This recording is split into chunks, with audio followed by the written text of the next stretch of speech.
COVID-19. It is started in Wuhan, China. COVID-19 is a family of viruses that cause illness such as respiratory system. It contains of core genetic material and surrounded with protein spike. It was zoonotic virus which transmitted between animal to human. Symptoms of COVID-19 are cough, sore throat, high fever, and headache. Example transmission of COVID-19 are contaminated object, air particle, and direct contact. Did you know that due to pandemic COVID-19 that had struck the world since March last year, zoos had been one of the places that greatly affected by the situation in Malaysia, especially Zoo Negara. In the early period of the pandemic, all premises had been closed due to movement control order set by the government. Without any visitors, Zoo Negara has been abandoned.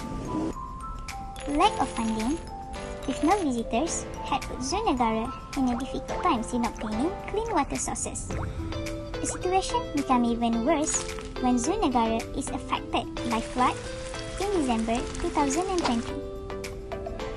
This has been a wake-up call for us to bring back Zoo Negara to its normal state in this post-COVID phase.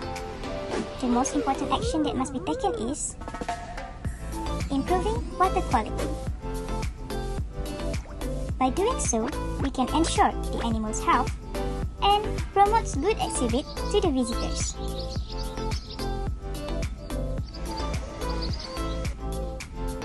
What can be used? We can use UV spectrometer for the water analysis. Now, let's learn more about UV spectrometer.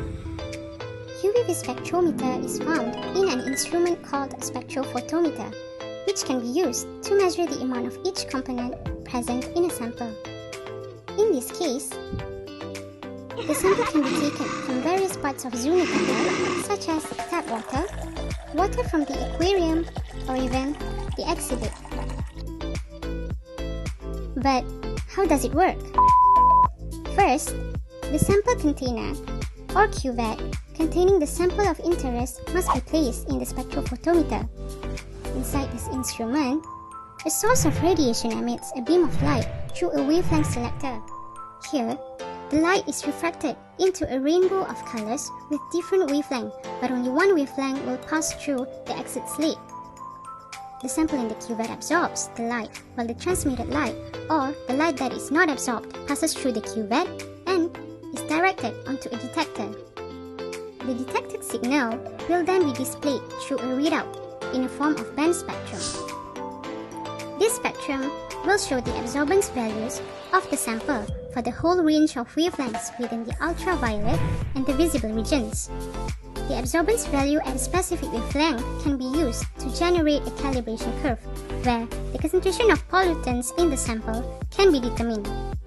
According to Beer's law, there is a linear relationship between absorbance A and the concentration of component in a sample C. In other words, the higher the concentration of pollutants in the water, the more light will be absorbed. Thus, the amount of transmitted light will be decreased. Conclusion: this method of spectroscopy helps to keep track of any unusual changes to the water quality. Without a proper quality detection, the animal can be either be killed or the health can be affected. An improvement to the animal health and good exhibit, we can attract more visitors, which lead to the development of tourism sector in Malaysia. This proves that chemistry has a great contribution in the post-COVID recovery phase. Stay safe and be healthy. Go to the nearest hospital or clinic if you have any of the symptoms. #kita jaga kita.